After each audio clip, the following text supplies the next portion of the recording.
Okay, so I'll just run through this strategies and methodologies for the business classroom. So I'm a business teacher, as Lisa and Rachel said, in Colostomy in Johnstown and Navan, County Meath, and I've been there since 2013 when the school opened. So I'm one of the first 5 teachers, which was very fortunate because I got to really push business studies as an option subject for students.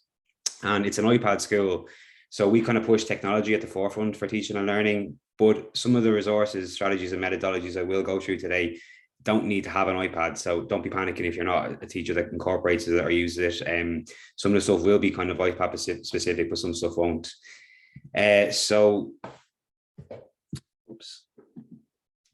the presentation structure for today will be, I'll talk about the main teaching platforms that I use. I'm going to focus on how I teach a Leaving Cert topic. I'm going to reference the ABQs and the importance of being an expert in the ABQ units when they're examined, and other methodologies, strategies, and resources used to teach business in the classroom. So as mentioned there, I have a website. It's called colostomybusiness.com. So it's a free online website which has topic notes and resources from 1st to 6th year. So if you type in www.colostomybusiness.com into your Google browser, this website will appear. Not sure why those symbols are coming up. I think this might be from somebody else, but anyway, it doesn't matter. It can be accessed 24/7. So the way I would have brought that website in is I started building it in the first year I was teaching, and kind of went the whole way up from 1st year to 6th year with the website, and homework will go up there for students to access each night and stuff like that as well. So it was just a way in which they could access business material, not just inside of school, but outside of the classroom as well. So as I said, that's available for any teacher if they are looking for resources or topic notes or anything like that. And again, I will be referencing it as part of the presentation in terms of some of the resources that I have. We've moved to the Microsoft suite, so I use OneNote, Teams, and Forms now as part of teaching. So I know a number of teachers will be familiar with that. So a lot of the stuff that I have on the website, I've just kind of moved over to these platforms. So in terms of teaching a Leaving Cert topic, when beginning a Leaving Cert topic, I kind of present topics within the structure below. So the first thing I'll always do with a class is what do I need to know checklist. So you can see here, for example, if we look at Unit 2 and Enterprise and the Entrepreneur, I'll get the students to take down their copies, those kind of bullet points. So we're going to be talking about why people become entrepreneurs, examples of entrepreneurship around us, skills and characteristics, and the entrepreneurship definition examples in the workplace, and ways to promote or to encourage it. So they'll have that as a checklist at the start, and then we'll have a discussion. So some of them may have done junior cert business and done a project on an entrepreneur, for example. They might share that with the class, or they may be in the local community. They might know examples of entrepreneurs. So trying to bring what they already know, kind of like a KWL nearly, into the class, but at the same time having kind of clear structure at the start as well is very important. So the 3 subheadings, as you can see there, are topic notes and resources, unit sheet exam questions, and tests and classwork. So topic notes and resources are basically where I keep all the class notes, worksheets, supports, videos, those types of things. Unit sheet questions are past exam paper questions based on the topic, and then test classwork, that's like any classwork or homework questions and solutions that we do in class. So I'll just run through them a little bit more here. So topic notes and resources, as you can see here, if you look at the Enterprise one, there'll be the class notes, which are generally have in like a Word document. Then any worksheets, maybe they're posted there. You can see something called a Sporkle. I'll get to that a little bit later on, or any videos or anything like that. So that will go into that section. Unit sheet questions, they're the past exam paper questions based on the topic. So what we'll do once we have our discussion done is we'll spend 2 or 3 minutes to start a topic reading through the questions. Now, Michael Galligan, who I know a lot of you will know, he has a fantastic website where he kind of outlays all the different units, and I've taken it from his website. So Unit 1, for example, will have obviously our 3 chapters and all the exam questions from that all the way through to Unit 7. And I'll show you an example on the next slide of what I mean. So this is really good for students to see both at the start and at the end of a topic. So you can run through the questions, the years, and the question letters, like was it an A, B, or C that come up. So we look at that first at the start, and then students can start to see, well, what to look out for when we go through the topic. And then at the end to go back in and say, okay, now am I able to answer that question? So I said, really, really good free tool that's out there that Michael's provided that I use with my students, and that's really, really beneficial.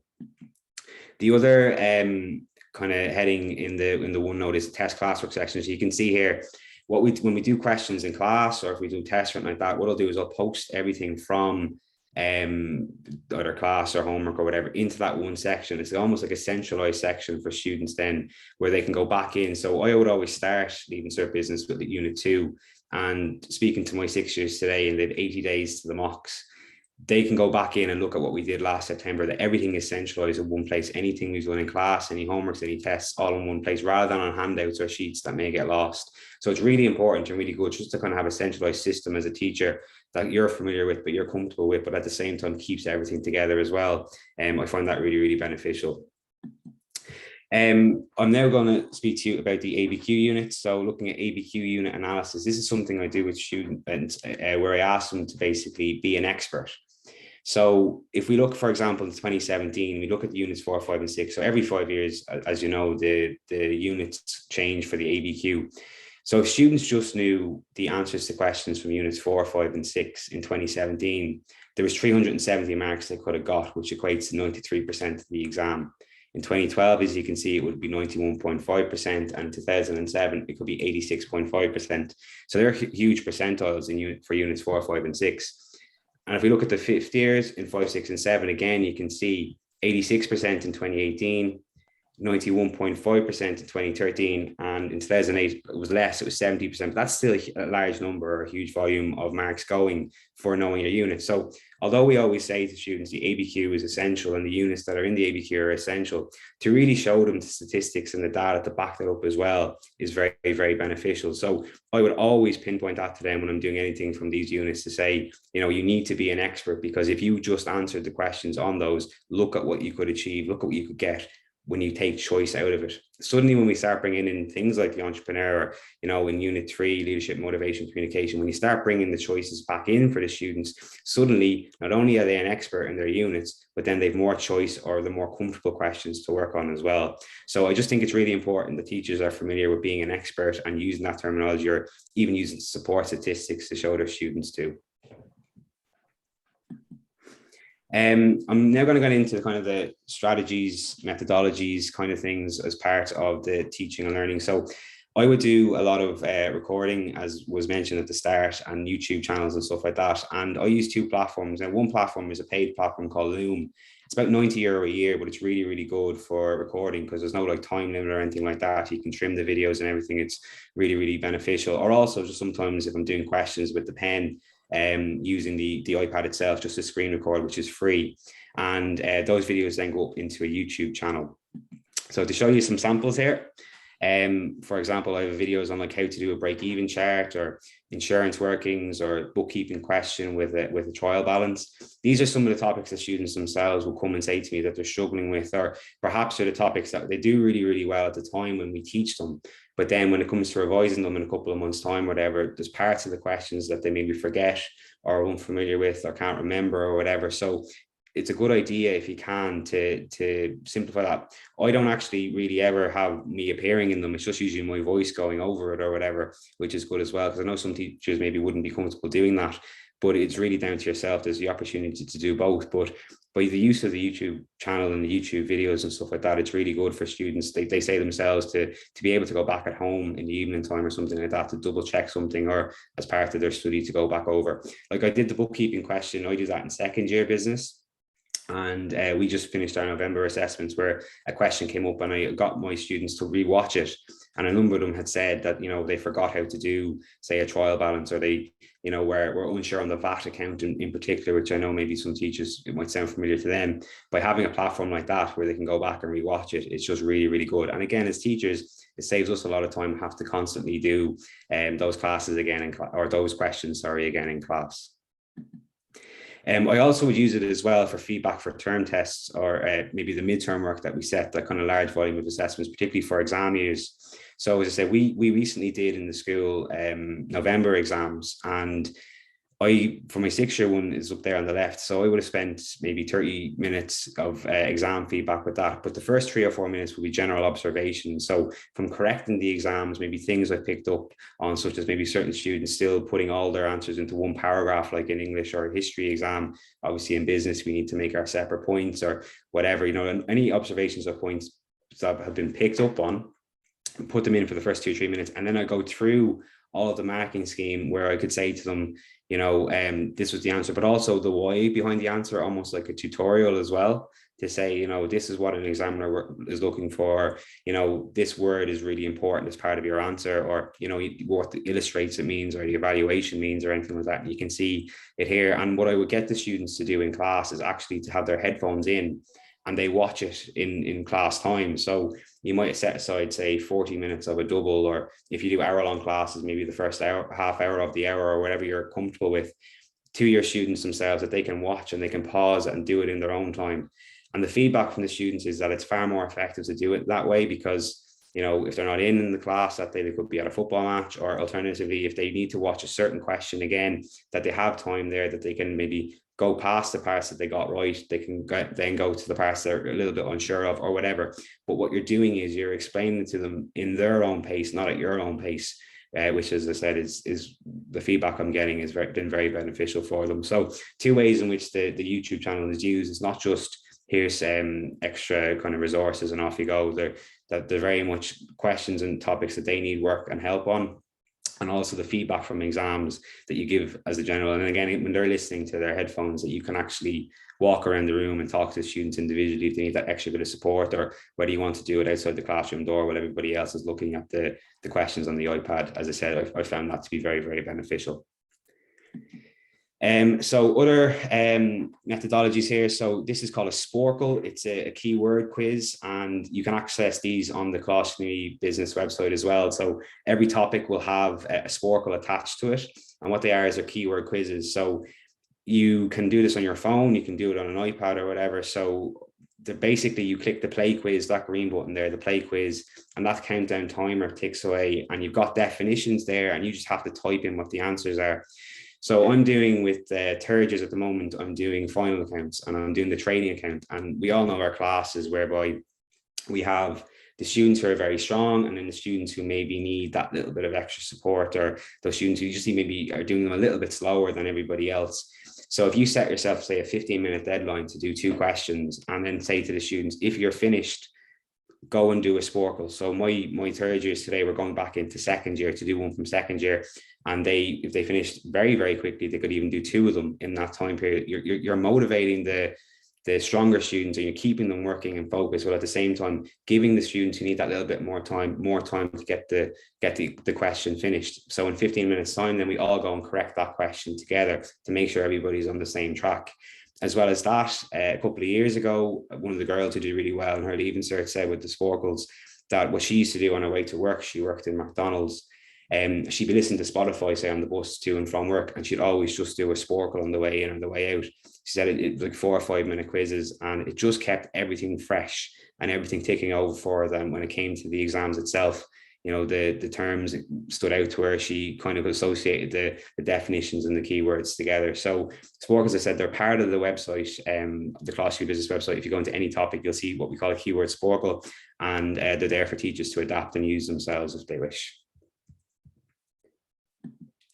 I have form quizzes as well, again, up on the website, really effective for assessing students at the end of chapters. So for the first 5 Leaving Cert units, they're up there on the Class Community Business website underneath the Leaving Cert unit tabs, and there's some for Junior Cert Business as well.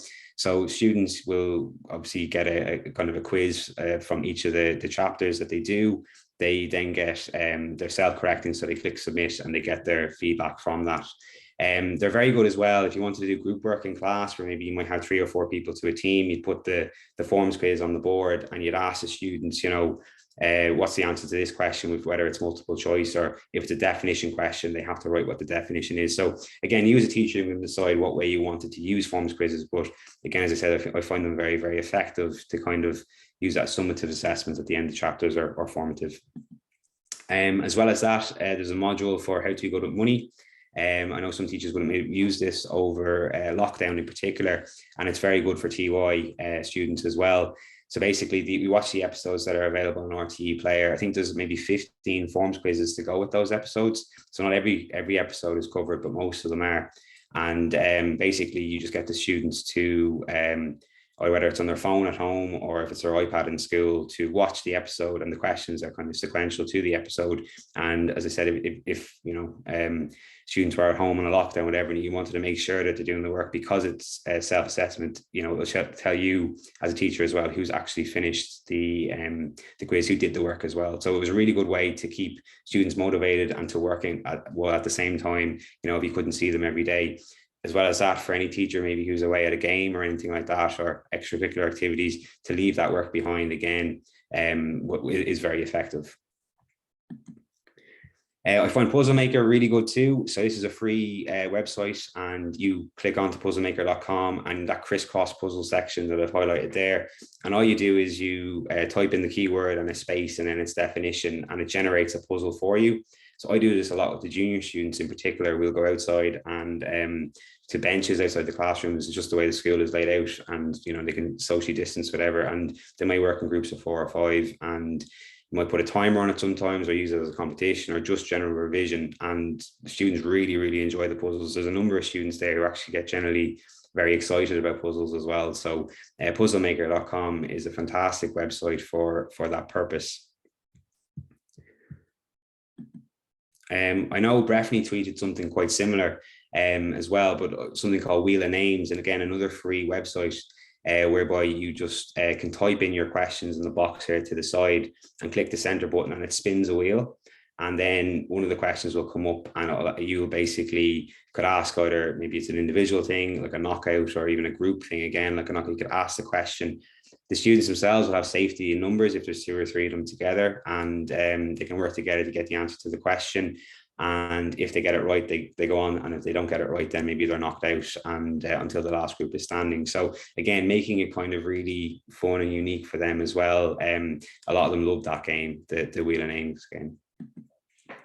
Dominoes. So again, just very easy to make on Microsoft Word. Just do up a table with 2 boxes in it and go from start to finish, and the first team finish wins. Maybe get a prize or something like that if you want to, whether it's a chocolate bar or something like that. So you might want to get 15, 20 definitions across. It could be a unit, leaving cert, it could be personal finance or enterprise and junior cert.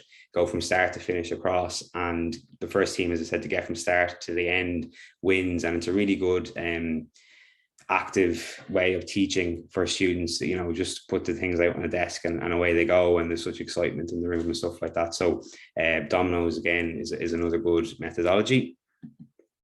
Team games tournament, I know I should mention this before as well, but again, really, really good. It's a card-based game, and students have basically to test each other. So the cards represent the question. 2, 3, 4, 5 will be the card numbers used, and the 2 will be an easier questions, and say the 5 will, but they're working together against each other as well. So teams games tournament, there's a lot of kind of research and work done on team games tournament, and they are highly effective for students. And the fact that they can see the answers, so one group is assessing the other, and the longer one group takes, the other group has all the answers in front of them and stuff like that as well. So really, really good methodology in terms of teaching. And when you're doing definitions in particular in Leaving Cert business, you could have your exact definition written on maybe the answer sheet, and the things that are important the students must say bolded, which means that the opposition won't take the answer unless those terms are said or something like that. So again, really good for kind of students assessing each other. The last kind of methodology then is 40 seconds. And I know a lot of people might be familiar with 30 seconds, the game where, you have to cut the word and you have to have 30 seconds to describe the words in the sheet. So you can do this with class groups. You can do it with 6th years, you can do it with 1st years, the whole way through. Basically, it's just key terms or key words from the course that you teach, and they have to describe it to the classmates. So if you have groups of 4, say, within a class, one group goes first, they all have the same words in front of them. So the other groups are listening out for the words or what the other group is trying to say. And it's really effective because they can actually hear, they can pinpoint what word they're trying to describe or what word they're trying to say.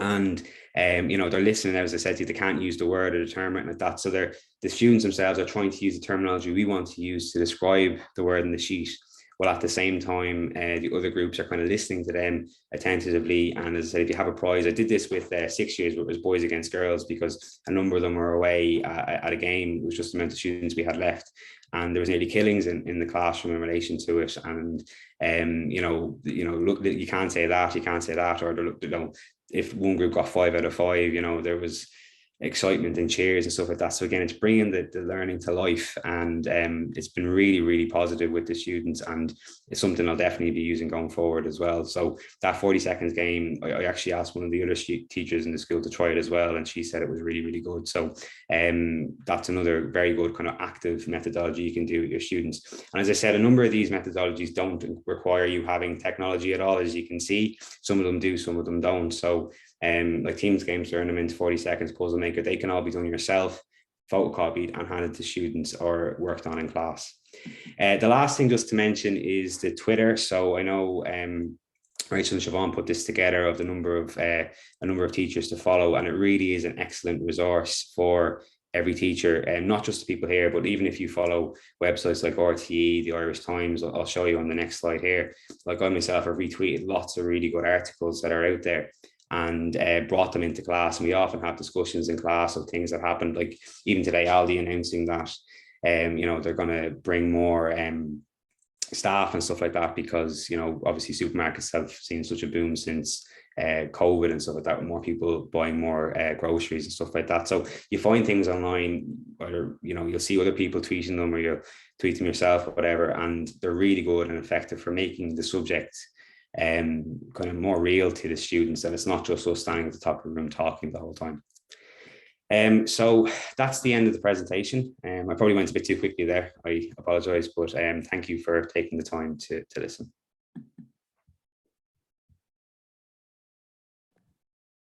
Thanks, Stephen. I forgot how to mute myself there for a second. That was really good, Stephen. Thank you so much. Well, one of the first questions that came in there, well, actually really the only question that came in was, will the notes be shared? Yeah, no problem. Yep, no problem at all. I can email it to yourselves or whatever. Yes, if you email it to me, and we'll do what we did like the last time for Adrian, and we will email. Is that okay, Rachel? I'm putting work on you. I'm sorry.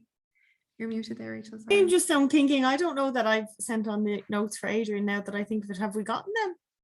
Yeah. Okay, I've messed up. I haven't sent them. Okay. That's fine. Yeah, sorry. Before somebody tells me I haven't done it, I'll do it tomorrow. That's okay.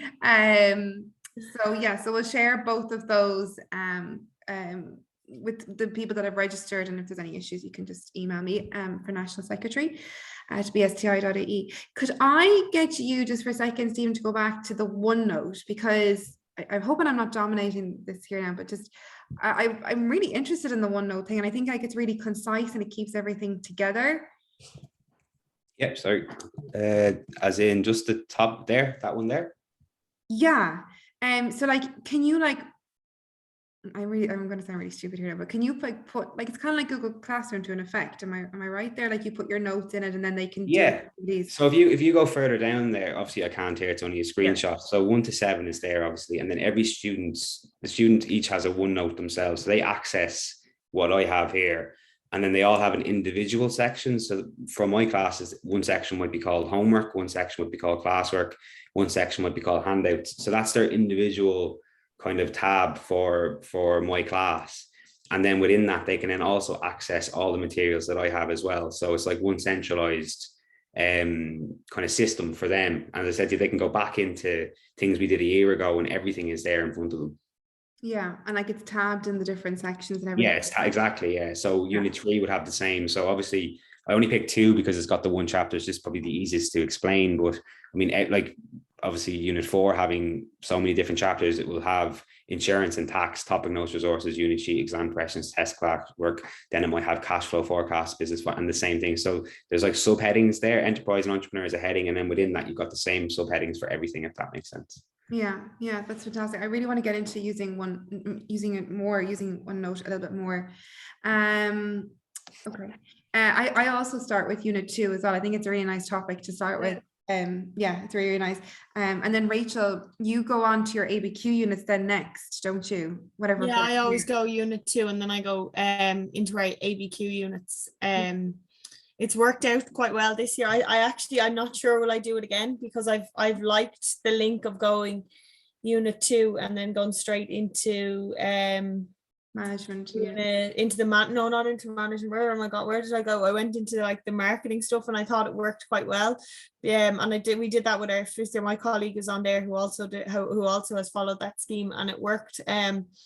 it worked quite well for us. And I don't know, I like the having the ABQ units done in fifth year, and then when you tag in Stephen's idea of being an expert, Yeah. I do like the link of going from the enterprise into marketing. I have enjoyed that this year, but I have always gone unit 2 into ABQ. I was going to do that this year based on what you had said to me, and I've actually just balked and I've kept going with unit 3. But I think, you know, in fifth year, when the ABQ units are like 5, 6, and 7, and you know, they're so much further on in the course, that means I won't be hitting them to next year, which is kind of annoying as well. Stephen, what do you do? Well, the last 2 years I've done the ABQs where I've actually finished maybe the 2 or 3 weeks before the mocks, because they're fresh. So I would have done. Oh yeah. So this year, for example, we will only finish unit 6 on the first week of January is when we're kind of scheduled to finish it. So literally, we then spend 2 to 3 weeks of intensive ABQ preparation before the exams. But I wouldn't always do that, because next year's fifth year group, for example, they're going to be 1, 2, and 3, and you know, it's very easy to get 1, 2, and 3 done, you know, at the start. So it's something to probably think about. But I did find that when I did that, say last year with the group, when it was we did 2, 3, 4, 5 like that, the timing actually worked out really, really well. Probably as well because unit 1 ended up having 2 questions on it, and we did it from March, April, and then it kind of the timing worked. It just worked out really, really well. So I wouldn't have a concrete answer. I think we're all still trying to work at what's best for us. I don't think anybody has the 100% solution to it. I think it changes depending, and I know this is probably the inspectors that shoot me for this one, but I actually think it changes depending on the class. Like when you have a class, some classes couldn't handle it, and there's some of the units that I don't know would I like to go into early on in fifth year. Like I don't think I'd like to be leaping into, I don't know. Well, I'm allergic to economics. Sorry to all the economics teachers, but I wouldn't like to be launching into that in fifth year. I feel like I'd lose them. We did this year. That's my preference. This year we went for fifth years with unit 2, and then 4, and we're doing 4, 5, 6, 7 like that. So hope to peak with 7 in January of next year. Yeah. The content in unit 4 is very heavy for some of them, especially the ones who didn't pick business in the junior cert. Yeah. You know, which obviously every teacher is going to have. There's going to be a cohort there who maybe haven't picked it. There's a lot of heavy stuff in that, like ratios is within that unit as well, and even like trying to for some of them to be able to even do the bottom part of a cash flow forecast takes a little bit more time than you would think, because they're literally jumping from a junior cert base or no base at all at junior cert level straight into leaving cert business, which can be difficult. So I don't think I would ever go with 4 again so early. I think I would probably go 2, 3, maybe up that way or whatever, or even 2, 5, 6, 7, and just do the ABQ units as you said, Rachel. I definitely 2 to 5. I really enjoy. I've done that 2 years in a row now, and I've really enjoyed it, because we decided last year that what 6 years are 4, 5, and 6, and we made that decision that 2 to 4 wasn't a good move. And I think last year we went 2, 5, 6, 4, so that we got the ABQ 2, 5, 6, 4. So that we got the ABQ units done early, but we felt it was too much. Like yourself, we felt it was too heavy to go into 4 straight off the bat. Yeah, no, I wouldn't do that again. I wouldn't recommend it. It's just got the most content in it, and I think that early in fifth year is probably a bit too challenging for if you have a mixed ability class in front of you. Yeah, I agree. Alwyn O'Donovan, and I think this is Alwyn from the newly rejuvenated Donegal branch. Welcome, Alwyn. So it's great to have the Donegal branch back up and running again. She just said, could Stephen just go over the 40-second game again? Would you mind, Stephen? Oh yeah, sorry. I tend to talk quite quickly to kind of brisk through things, because I don't want to be keeping people too long or anything. That's as well. Myself and Rachel are the queens of talking too fast. I'll hold that up now. So I was just thinking of something fun last year. I did this with the 6 years first in May of last year, because I was trying to something different, and again with COVID, to try and do teams games with them, or even to do dominoes. It was kind of probably not the right time. So I was trying to think of a way in which you could have someone stand up, you know, keeping the social distance, so they can actually take the mask off, explain it within the classroom environment. So all I did was I just went through. Say unit 4, unit 5, or whatever the units were, and I just picked out key terms. So just literally, like you can see there, from unit 4 there, the number of key terms, and just put them all into a free thing on Google, like a random list or something like that, and put 120 words in and just jumble them up, and then took the first 5 and put them on a Word document, and then the next 5 just went down like that 12 times until they were in, if you imagine 4, like you can see there, that's all 1 page in front of you, and then just cut them and then put them into equal piles. And then essentially what happens is, and by the way, I can share a copy of the game as well, by the way, if you want to email that out to people. So it might be a bit easier with seeing the rules in front of you and stuff like that. But if, say, for example, we're playing it here and I'm explaining it, I'm just trying to explain the first 5 words and you guys are trying to guess them with me, the other groups see what you're trying to explain at the same time. So they're monitoring what you're saying. So if they're trying to listen out for you not saying the word or mouthing the word or using part of the word or anything like that, but at the same time, what's actually happening underneath all that is, if the student who's explaining the word is doing a good job, they're actually hearing the definition for it.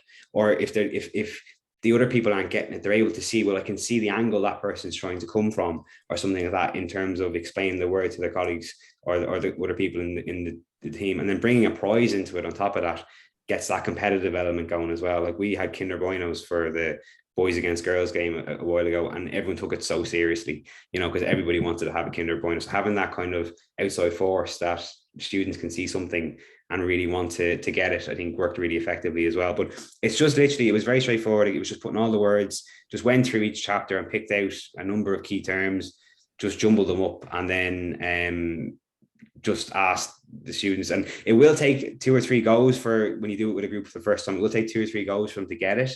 But they literally just they all look at it, and then that piece of paper goes to the next pile, and then they pull the next one up. Oh, sorry, I should say those words are all upside down, so they're blank down, if that makes sense. So you can't see the words before you start. So no group's able to see the words before you start.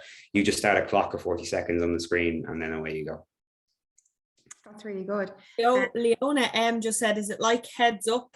She's used that before. You know that thing on your phone where you put your phone up here. Yeah, similar. Yes, it would have to explain. Yeah, exactly. Idea, Explain the term. Yeah, exactly. Explain the term. I'm really glad I did that little head bop now for the recording.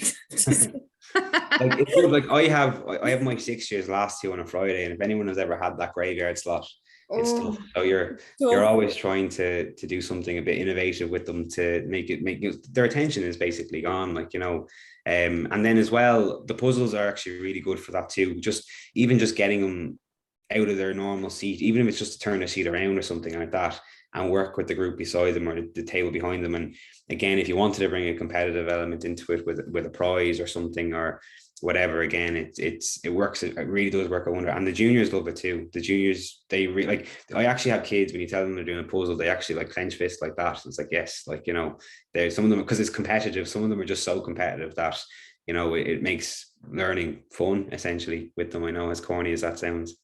And I think since COVID came in, and with social distancing and sanitizing hands and stuff, I'm really struggling to come up with games. I think this could be a winner. Just coming up with stuff to make it fun for them, as you said, and interesting, and yet safe somewhat with COVID. Yeah.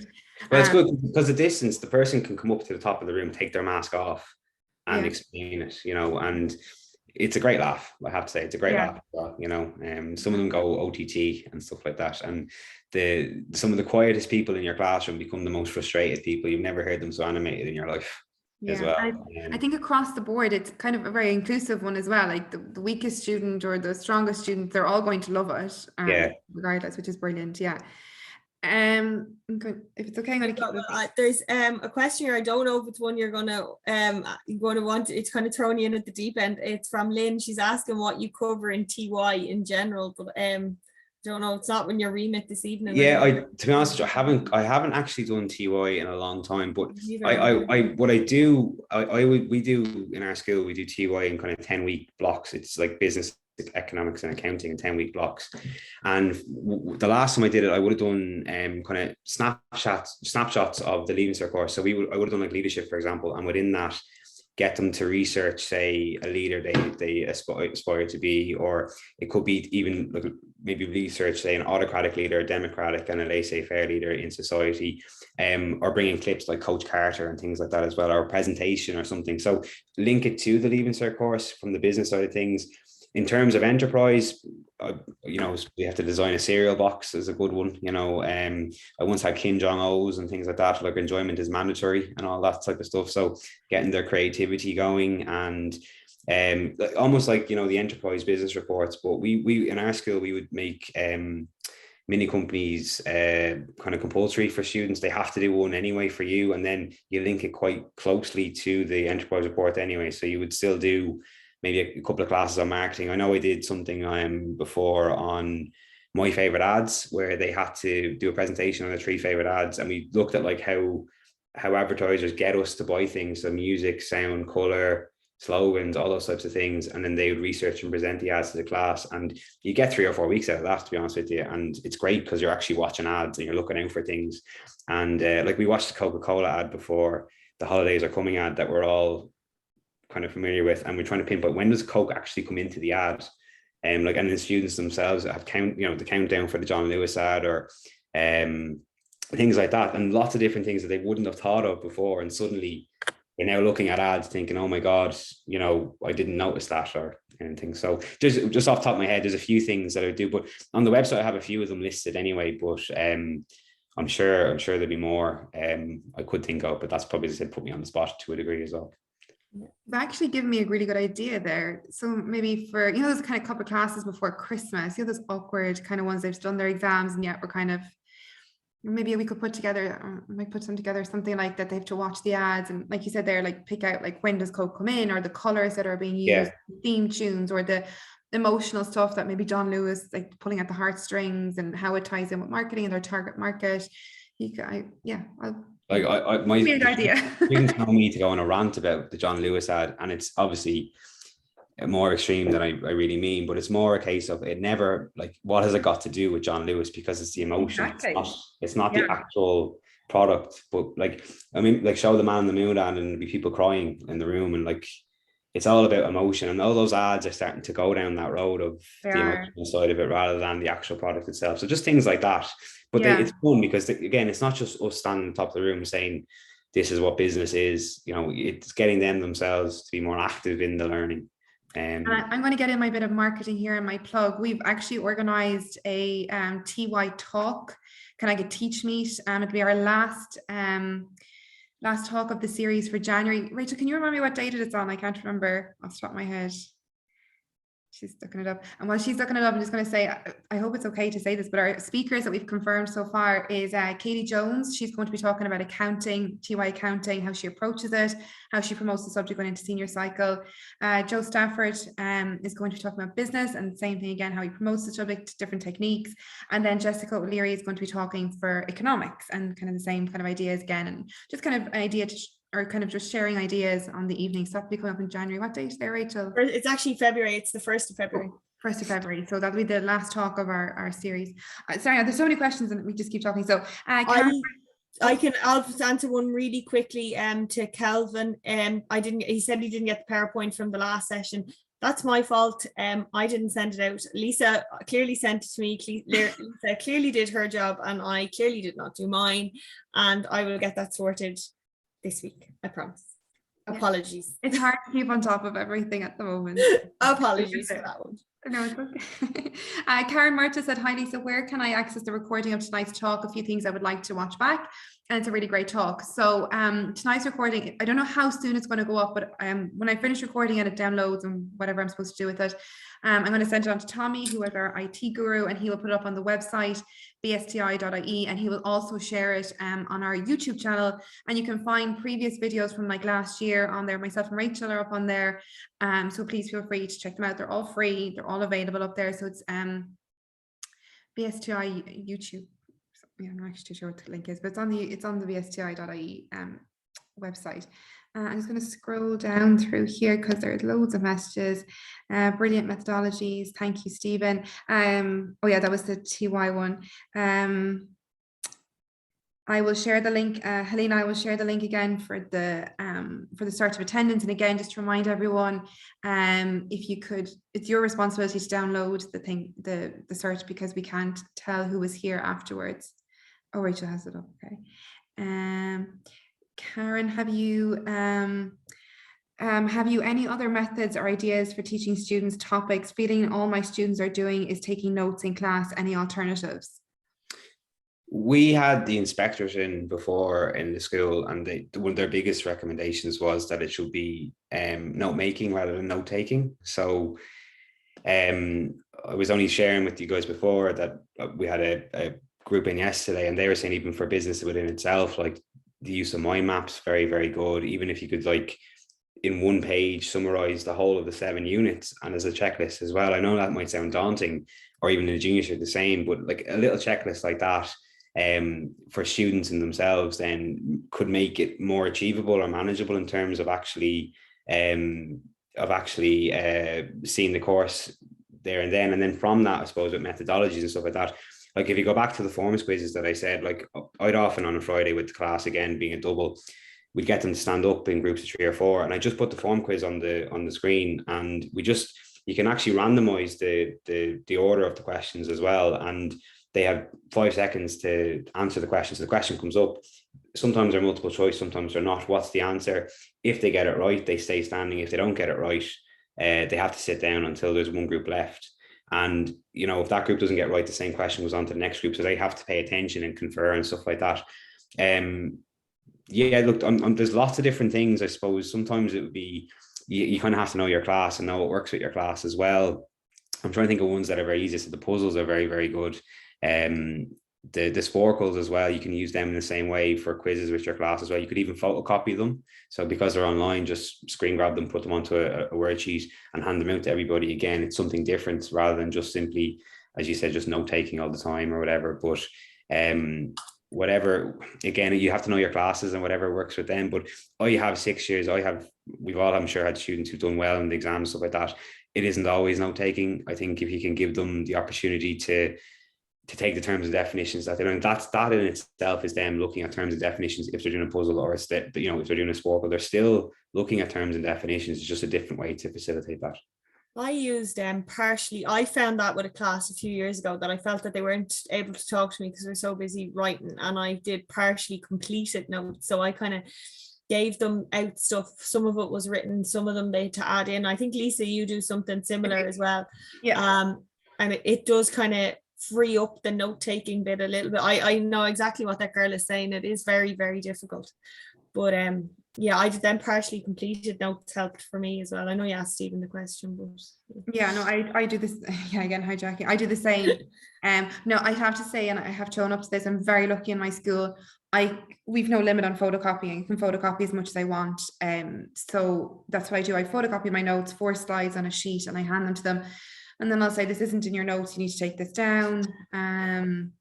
Yeah, and I think Stephen, as you were kind of saying, there, variety of the spice of life, really, isn't it? Getting them to do effectively the same thing, but just doing it from different aspects, like I don't know how you pronounce it. There's snorkel.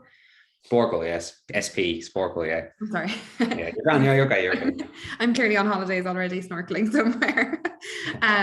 So yes, it's a bit of variety. Miriam just said here, another suggestion is to use use classroom materials to upload your notes if you are not confident with OneNote. I use Google Classroom. I put all my stuff up there as well. Fabulous, yeah.